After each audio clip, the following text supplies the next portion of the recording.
Every day, everywhere you look, you are constantly inundated with logos, colors, and even taglines by companies trying to get your attention. All of these companies have an identity, a backstory, or a reason why they exist.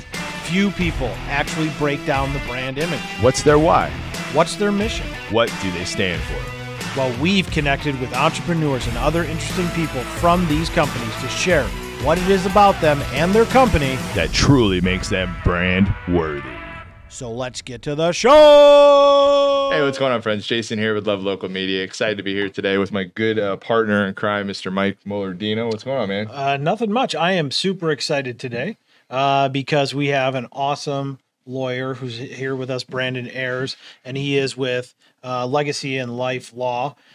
I know the topic might not be the most exciting, talking about estate planning and wills, but when you do think about it, Brandon and his team are there to help clients when they need it the most.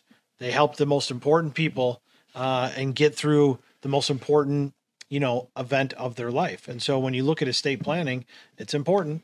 Yeah, it definitely is. It's right in the name of his law firm with Legacy. It's about stewardship. It's about making sure you're doing the right things today to be able to set up future generations. It's not about us here today. It's about setting up the next generation. So I know a lot of people don't want to think about it. The topic might be a little dry, but I assure you, Brandon is absolutely not. He's a great guy to be around. He's very funny, very engaging. He does stand-up comedy too. Should we should probably ask him about we that might too, need him to redo his set here, but so we're very excited about today. Absolutely. Well, enough of us talking. We're going to introduce you to Mr. Brandon Ayers of Legacy and Life Law Firm. Brandon, welcome to the show. Thanks for having me on. I appreciate it. I like you had to build up all the other stuff to get over lawyer and estate planning. We had to combat those two things right away. So appreciate the build up. Yeah, we definitely got to leave people hanging. It's going to be a good conversation, man. We've got to know you probably close to a year now. Yeah, right? probably right about. Yeah, that's kind of crazy to think about. And we got to know you, and we've been grateful to be able to work with you. Yeah.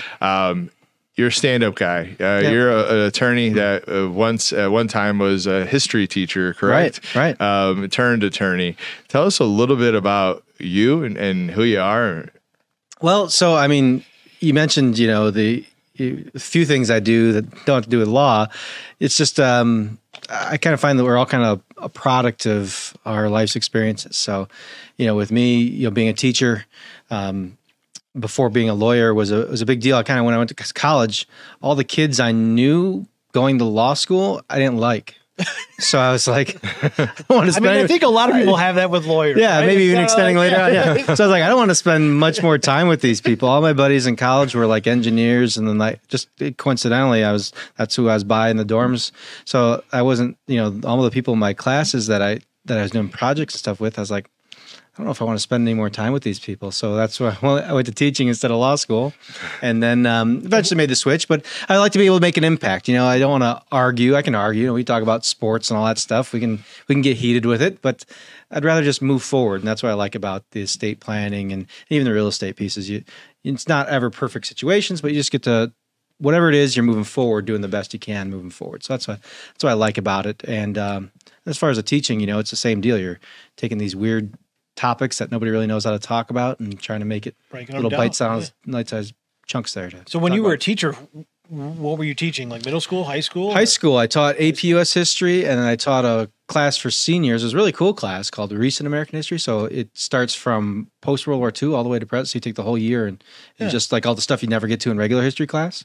Because they had to figure out something to do with seniors. But it was cool. So you spend a month on anti-terrorism. You do a month on Woodstock. You do a lot of cool stuff. That would be fun. Yeah. Those seem like very now when I was in high school, it did not sound like fun. But now that if I had could spend time. Well, I was going to say, if you were an AP high school teacher, I'm sure Jason and I would have never crossed your path or ever been in a class with you. You're not wrong. Yeah, there's no way. I think I had AP study hall. Yeah, that was probably the only AP course.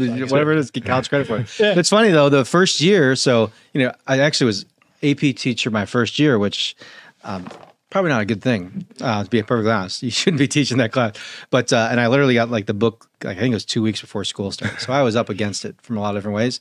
And so I was young, so I was kind of like an easy teacher that year. And then in between in the summer, I had the whole summer to prepare, go get like actually trained for AP. AP does like training for teachers. Yeah. So I actually went and got trained and came back, and I had all these people who thought, I was the cool, maybe not cool, but at least easy young teacher.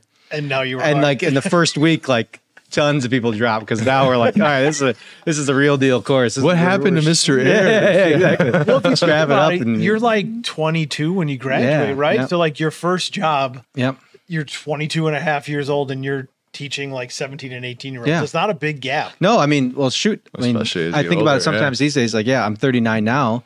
My students that were seniors when I first taught, what they would probably be, 35, 34, something like that. Like, so they're like Weird. peers, Yeah. right? Yeah. Like now they would definitely be like, you wouldn't think wouldn't about even it. think twice. Yeah, you'd be Yeah. the same age, but yeah. So you got a lot of hills to climb when you're a young teacher. So though. was there a spark that went from high school teacher, AP, doing all that to getting back into law? Like what was that, origin story there? Well, so it's a good origin story. I think everybody can judge it, I suppose. But so I was teaching. This would have been 2007, 8, and 9 when I was teaching. So real estate guys, know what was kind of going on there, right? Yeah.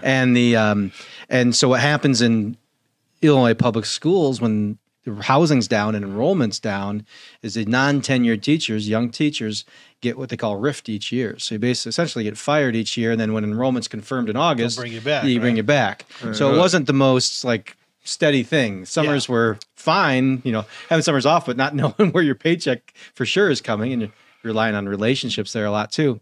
I didn't really care for that instability, and so but I also didn't like complaining about it. So I was like, what can I actually do about it? So I kind of ran the numbers and kind of kicked the tires on law school, took the LSAT as the entrance exam, did all right on that. And so my whole kind of third year, I was kind of just preparing for law school and got into Northern Illinois, which was a great school, loved to visit. It was affordable, and then they had really good grad assistantships where you can get your tuition waived for the second and third year. Because I had a bachelor degree and a master's degree coming into law school, so I was like, I'm not like doing the student debt thing anymore. Like I gotta like actually budget and pay for this thing. Like, yeah. So I was not, but I kind of banked on having that graduate assistantship the second 2 years, and then compared to like schools in the city, NIU at the time at least was probably about a third of the cost. So I probably walked away with like 1/9 of the law school cost.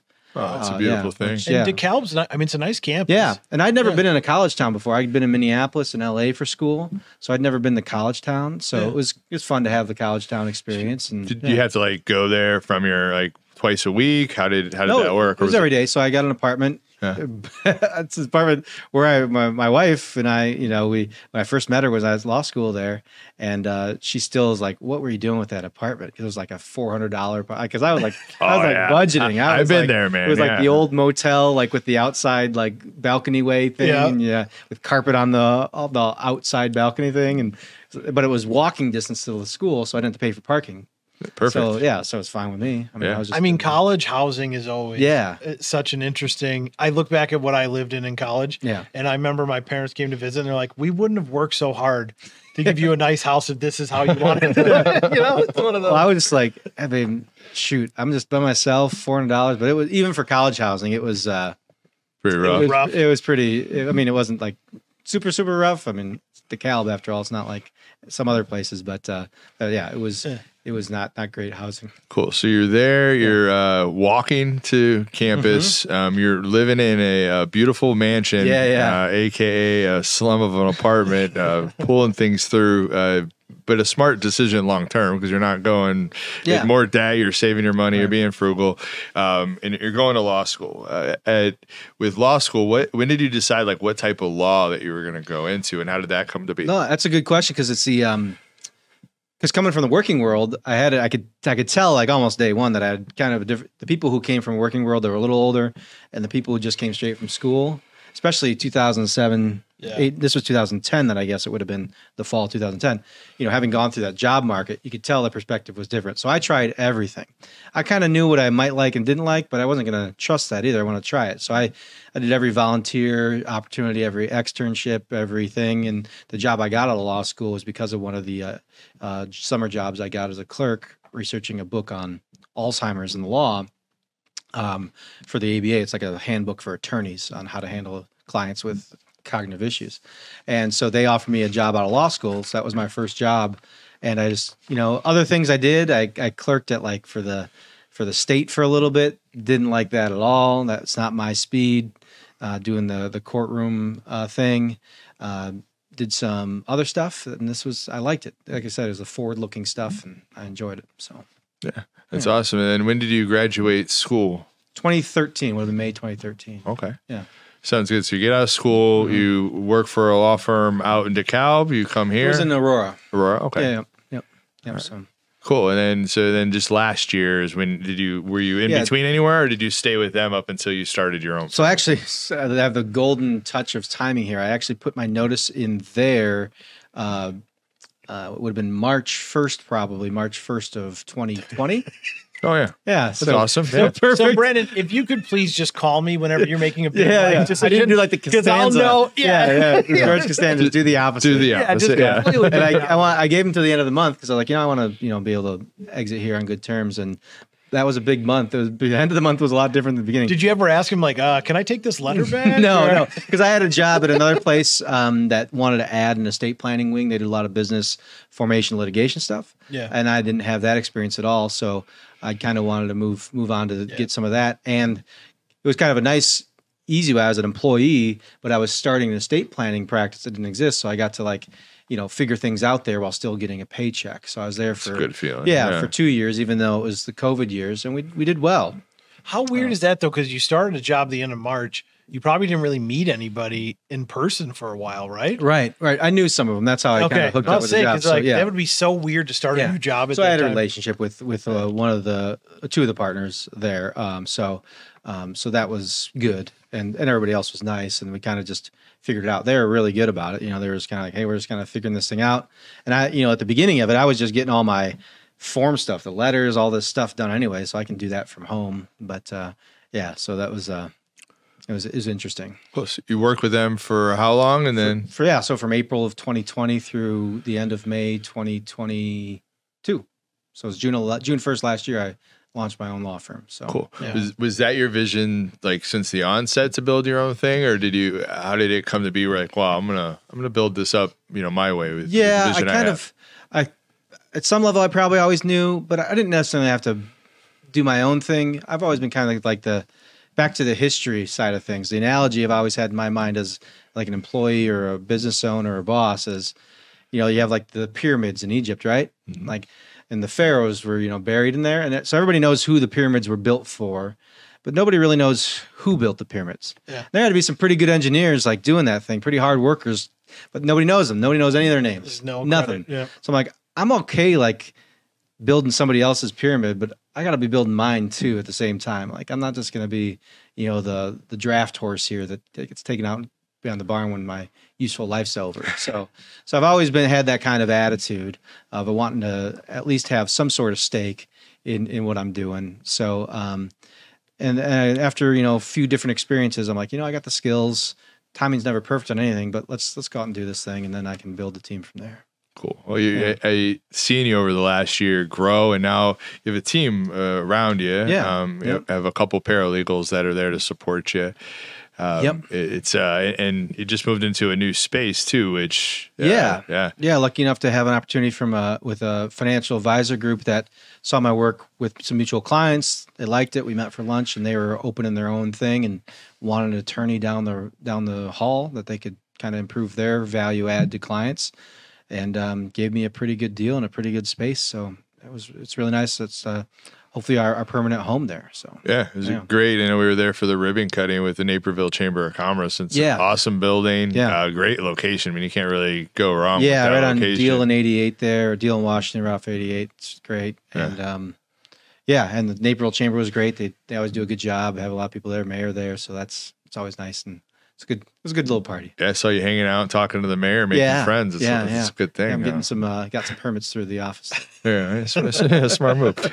So not actually get permits through the office there. Now that we've got through the boring stuff, what I mean? We can get into the meat of the estate planning piece. Yeah. So it's such an uncomfortable conversation. Yeah. I assume with many and many of our listeners will probably agree. No one really wants to think what happens. Right. If you don't wake up, or if you're not here, you can't take care of your family. But my first question really is, what does an estate planning attorney do? Yeah. And what are some of the services that you offer to them? Yeah. So, I mean, and a good point there is, like traditional estate planning, that's what you think of, being dead, right? But the good stuff, the good planning, it actually takes care of you while you're alive, and definitely needs to take care of like a surviving spouse. So there's a lot of what I do, like especially on like the tax side of estate planning, that's really planning for people in their retirement, and definitely for the surviving spouse, and then for the kids as well. So I call it like multi-generational tax planning. And that's one of the areas I kind of differentiate a bit from people just doing powers of attorney, wills, and basic trusts that they've been doing for years. It's not all about death to me. It's really, it's about their life, whether it's just peace of mind of having things in order, or like actual, like, hey, we're going to make your retirement money last longer because we're going to lower your tax bill as we do this kind of stuff. So what we do, you can think of it like the document side. Yeah, we draft documents. We have powers of attorney, wills, trust. We can list all those documents. That's the deliverable, if you want to think about it that way.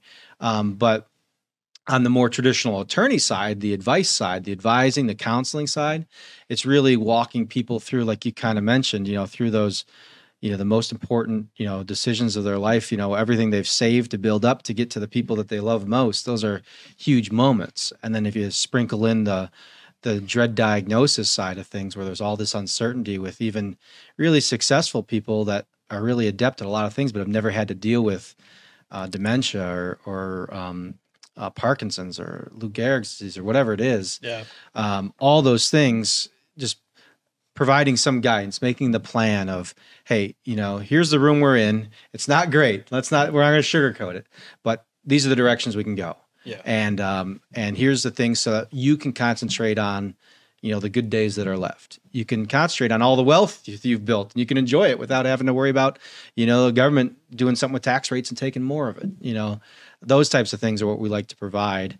And it's less tangible than a trust and a little binder, but that's kind of the ongoing relationship side of things that we like to help people out with and make a big difference over a few generations. It's a big deal. Yeah. And as I get older, but I can now, my parents are getting older, family members getting older, and I can see retirement's a big decision. And it's like, look, we've worked our whole life and saved our whole life. This is ours. This is our pie, right? Yep. And we want to make sure that, one, we can live off of it, because we're never going to probably earn more money later in age. Yep. But then also, can I give something to my kids, right, or grandkids, or pay for their college? And so I do think it's a very critical part. You can't go to LegalZoom and just get it done. Right. You need somebody that can really walk you through the steps of it. Right. And so we talk about, wills and trust and stuff like that. Like, can you give us a very high level, what's important, or the difference between the two and that kind of stuff? Yeah. Yeah. Well, let me start with LegalZoom or any kind of online provider. That stuff can work, but it relies on the word if a lot. If things go right. That's the way I want my future. Yeah. So, but the issue is, people, like I said at the beginning, we're all products of our own experience. Yeah. So if, like your parents, for example, all they had was a will, and if, such and such happened in such an order, you can get away without any pain with that experience. Yeah. But that doesn't mean your situation is going to be that way. So that's, if the sun's shining and things are going well, kids get along great, health is great, and, you just kind of, you're 90 whatever years old, you feel tired, go upstairs for a nap, and that's it. Hallelujah, let's sign up for it. But that's not what everybody gets, right?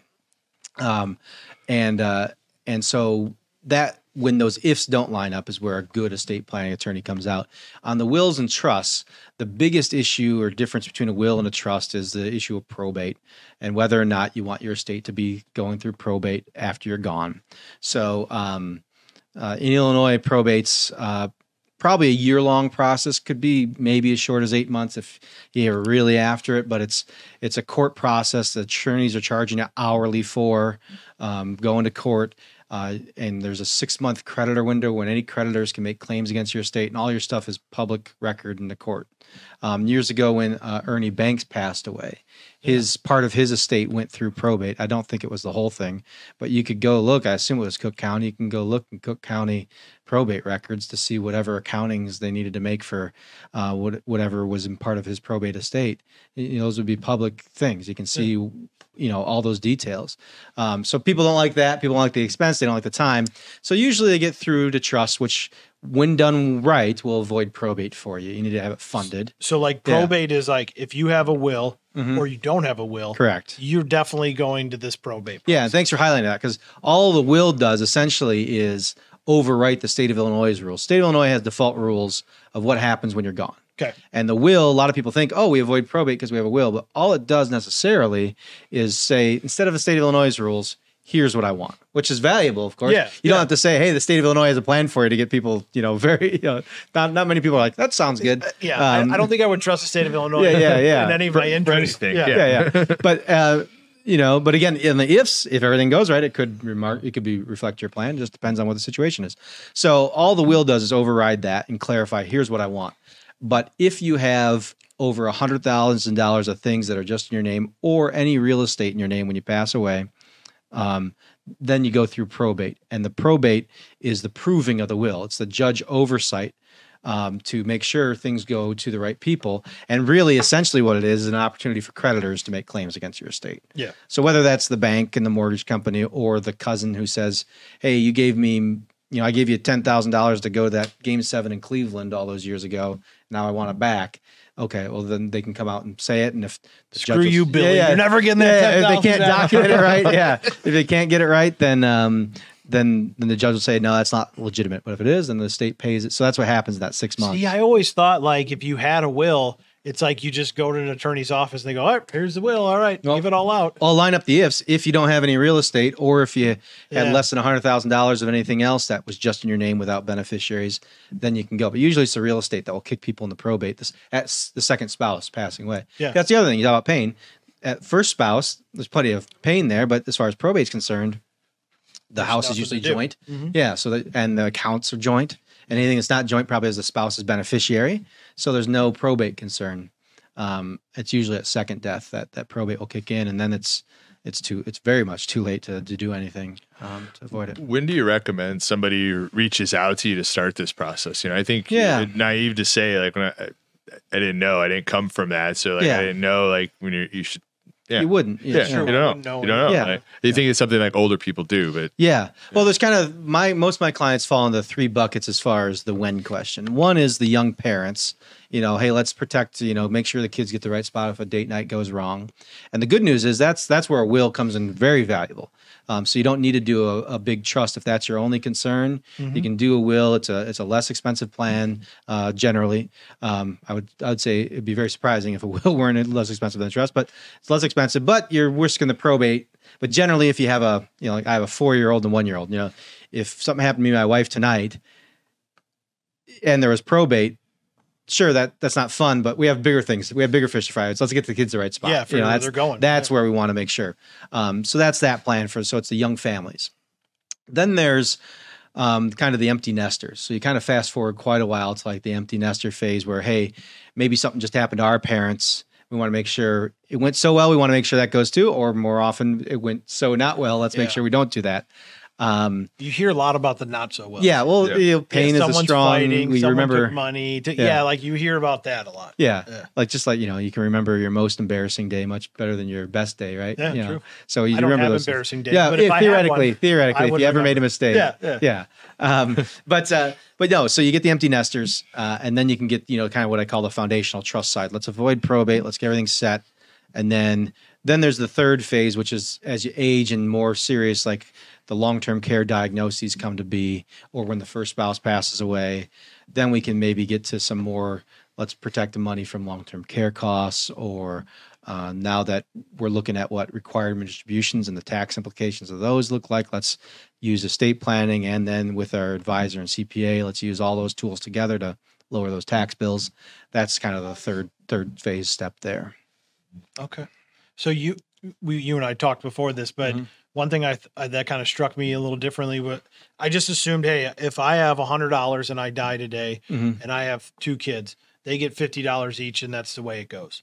But, and you and I talking is like, that's not very much the way it goes. It depends on where they're at in tax brackets and all this stuff that kind of like throws a monkey wrench into it. Yeah. So with the IRAs, so inheriting IRA is a big, big deal. You talk about pain that like 20 years from now, it's going to be, of course you do this because everybody's about to have pain with it. So when you inherit an IRA, every penny is taxable. So it's not like a state tax where you only pay in Illinois once you get over $4 million, and federally you don't pay until you have over $23 million. Every penny. So you could have $100 IRA and give $50 to the kids and they'd have tax to. Literally they would have tax to. The $50 would get poured on top of their income for that year and they'd pay tax on it. But biologically, the dangerous part is twofold. One, when you look at the age people are usually when they lose their second parent, it's usually at the highest earning years. They're usually in their 50s or 60s. Yeah. So any income added on is going to be, regardless of what the federal government has done with income tax rates in the meantime, whatever tax rates it is, they're going to be paying the highest that they've ever paid. And then you add into the fact that you have a compressed schedule now. You don't have that. You might have heard of like the lifetime stretch years ago. That's you used to be able to, as an inherited IRA, you used to be able to stretch it over your entire lifetime. Okay, so I inherited an IRA. I could stretch that. You used to be able to, take your life expectancy and you have to take distributions each year. Yeah. But if you're 55 inheriting that, you probably have at least 30, probably 35 or 40 years, according to the IRS tables, of life expectancy. So you have a long time to take that money out. Now you only have 10 years. And there's even more examples. I know, of grandparents who would leave their grandson an IRA, a piece of an IRA, all the grandkids, and maybe that kid's 5 years old and they got to take a stretch, right? That's huge. But now most adults, you'd have 10 years. There's exceptions of special needs and minors and all that kind of stuff. There's exceptions, but most people who are inheriting IRAs are going to have 10 years. So if you look at age 55 to age 65, you're taking out, let's say it's a $500,000 IRA that you inherited. You're going to have to, you don't have to take out equal portions each year, but you have to pay within the 10 years all the tax money. And that just cuts away. So if I worked my life, it worked so hard to save all this money to give my kids. Yeah, I'm punching them in the teeth at the end. But it's kind of like I'm like the salesman on the infomercial. But wait, there's more. It gets worse. We're not even at the conclusion of how bad it is. Yeah. Because what are we all trained to do with our IRA money? Like, don't spend it, right? Yeah. That's just what we're doing.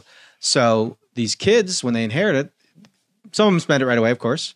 But the ones who don't are likely to try and defer all the way to 10 years. So now they're going to pay all $500,000 of that in 1 year, in one tax year, unless they get some advice to knock them the other way.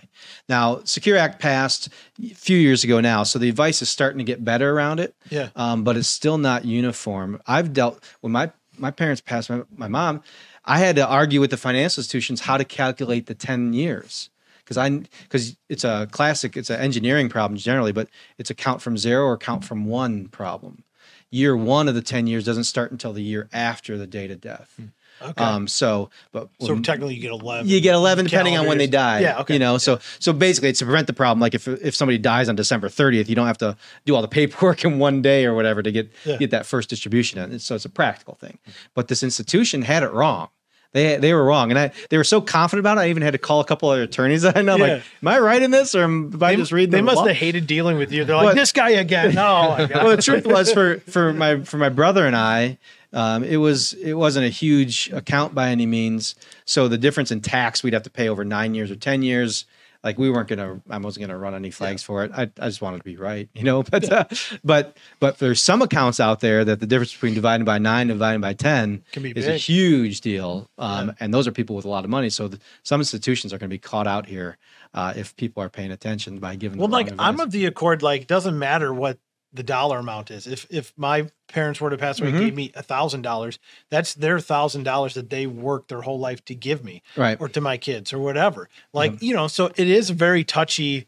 Yeah. You want to get it right and you want to be able to protect as much as they wanted to give you. Yeah. Well, when you talk about the relationship side of things with the money, this is maybe the last thing on this is then you have between the siblings. So, and this is what we chatted about a little bit is, so now think about, if there's two siblings, and let's just theoretically say that one is very go-getter, killing it, and the other one's just, still living with the parents, not really doing much anything. the go-getter kid is going to get less of the IRA in their checking account than the freeloader kid. So you think about the dynamics between those kids, those siblings, all that resentment that's probably built up, and now they have to get less because they're in a higher earning situation than their sibling. I mean, that's gasoline on a fire. I mean, that's going to destroy that relationship. Has no chance of surviving. None. I mean, it's gonna explode, and it has 10 annual distributions probably to light on fire. So it's every year. Every year it's gonna be that pain. So, but this all can. The good part is not all can be avoided, but a lot of this can be avoided if they come see an estate planning attorney and kind of map this out. There are ways to balance that, right? Yeah, there's ways to get it done. There's ways with good trust planning to allow, like in the situation I said, maybe the higher earning kid gets the money without the income tax attached to it, and the low earning kid, so you still have to pay tax, but the government's been reduced as much as possible, and the kids still get 50-50. But it takes planning, and with tax specifically, it takes time. You have to do it. Time is the biggest key to tax planning. So that's the one where there is urgency to get it done, because the less time you have means the more tax you pay. It's kind of a general rule with tax. Say I'm 30 years old, just had kids, and you'd still encourage somebody to come see you, but maybe they just need to set up very basic. So the relationship between their estate planning and us would grow as we grow. Yeah, exactly. Right? Okay. So if you're the 30-year-old, young kids, like I said, we're going to take care of the bad situation. And I can paint that picture here in a bit, but we don't need to do everything. Yeah, because we don't know if there's going to be an IRA. Because that's the other issue with IRAs is a generation ago they didn't exist. So the parents that are doing the planning now don't have the pain themselves of having to inherit mom's IRA or dad's IRA and pay all that tax money. If they did, it was like maybe 10 working years of, maybe if they're early adopter of savings, or probably less. So the tax they paid was probably minimal. But this generation is going to be the full working thing. So the pain's going to be there. But we don't know, a generation from now, we don't know is the IRA or what income tax is going to be. Who knows? Maybe we've gone away from income tax completely and gone to a different kind of, revenue stream for the government. Who knows? Sure, Brandon. That's that's an if. It's a small one. It's a very small one. But hey, you're an optimist, huh? Well, no, options. It's not. That was not that. Don't say that was not an optimistic thing. Yeah, because there's another way they're going to get paid. Yeah, they're going to get paid. There's just different ways to do it. So maybe it's not. But anyway, we just don't know. So so we can take care of the wills, take care of the guardianship, make sure that's taken care of. As you get to the empty nest, we can add a trust that takes care of the probate issue, and maybe then we'll have a better idea what IRAs and 401ks look like and all that stuff, and then we can plan from there. Yeah, that's generally what we'd like to do. I joke with clients. I always like to say, like, hey, listen, if our relationship falls apart, we can't even be in the same room together. I want to make sure that there's no dispute. What you paid us, you got value for. So I don't like doing hypotheticals. Yeah. So we can plan with what's the main thing, and then grow together as we go on. Cool. Talk about your style for yourself and for your team when working with clients. Paint them a picture. Yeah. Well, so I mean, it's very formal and uptight. Yeah. That's what I've been definitely you. We can tell. Yeah. Thank you. No, I mean, I kind of, and this is where there's not I'm sure there is a wrong way to do it, but this isn't meant. You kind of have to be true to yourself, right? It's not meant to be a slight to other attorneys that do it different ways or other whatever people that do it different ways. But I've always seen myself. My first job when I was in 6th grade was a umpire for baseball. So talk about learning about a lot about adults. Yeah. Oh yeah. Geez Louise. Run guys for arguing a double play. I had a quick trigger too. I didn't put up with it. I just absolutely love to watch adults treat a 12 or 13 year old umpire like garbage. Yeah, it's like, what is wrong with you? Yeah. I ran them. I made them walk to their car. Just wait, Jason. It's coming. It's coming. But anyway, hey, good for you though, because most people won't. You know what I mean? Most kids will just take it. Yeah, you know. I got them embarrassed. You're out. But anyway, so I always see myself as kind of the referee. Like good umpires, good referees. They're not noticed. Maybe there's times you got to blow the whistle and really take a stand and keep people safe and all that stuff. But eventually, ideally, they're not noticed. So I try to build my systems to get out of the way, give advice, guide, but not to puff it up to be more than it needs to be. And I found that people generally value their time that way, so that it's not something that they need to make 3-4 meetings at an attorney's office and take the time off. I have a young family. I want to be with my family. I assume that about my my clients too. So we can use technology, we can use all these things in our advantage to clear some of those things. And so you just get out of the way. So that's what I like to do, is just make it as easy as possible and trust that people will see the value in it. Because that is the risk I take as a business person, is if I make it really, really easy, there's no value. It's like, oh, why do I have to pay you if this was so easy? So you try and communicate and do all that stuff as practical as possible. But if you're doing your job, they should be able to see the value in your advice anyway. So it's kind of a bit of a circular logic there, and if you're afraid of it. So. Yeah, it makes sense. I feel like the world's moving really fast right now. So as like our generation, we want our time. So make it quick, make it efficient, make it right to set up the next steps. But like I don't want to spend any extra time on it. That's why I work with somebody that I could trust, and that I could build a relationship with over time. And it was COVID. I always had this kind of in the back burner to like, hey, I want to be able to use like online surveys and things like that so I don't have to, like, COVID basically forced my hand on it. I'm like, okay, I got to take this idea and make it work now. Yeah. And then I was kind of nervous coming out of COVID, is like, okay, do I stick with it? Do I go back to the meetings? But again, I find people value their time, but sometimes I'm meeting people face to face for the first time at the signing meeting. So I've had to like slow that meeting down a little bit to say, hey, let's check in. I know this is the first time we met. So what questions, concerns? I don't want them to walk away wondering like, what do we do? Yeah, what did this do? I signed my name a couple times. So it's like I have to be conscious about that at the same time. I mean, my philosophy on that is like, I'm paying for your expertise in your mind to make it seamless for me, right? Like if it has to be so painful that we're going through this over and over, it's like, does he know what he's doing? Yeah. Like you kind of get that weird, if I got to go to your office 4 times. Yeah. No, I know. I must be really rich or, really complicated. The aha moment for me was actually on a real estate deal. It was a house in a county kind of downstate. I needed a termite inspection.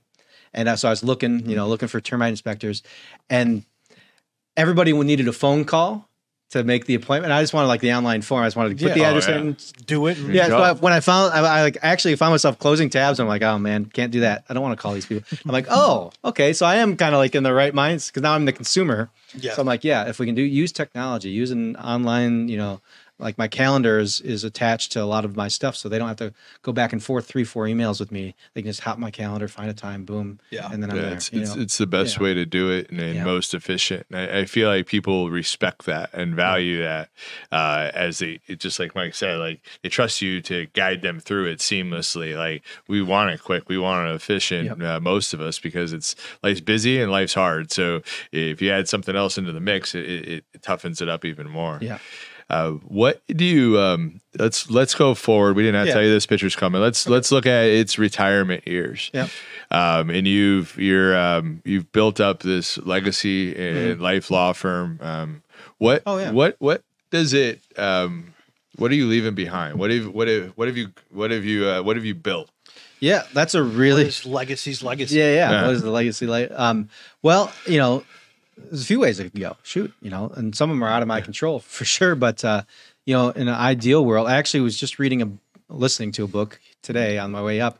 Legacy. Have you heard that? It's like the New Zealand All Blacks rugby team. Yeah. It's kind of like a leadership and business book surrounded around that narrative. Yeah. But one of the points they literally mentioned on the drive up here, I had to stop and internalize, was that character. The word character is actually derived from like the Greek word for imprinting something like on a coin. So like character is like actually something you leave behind, is like an imprint. It's not something you like possess.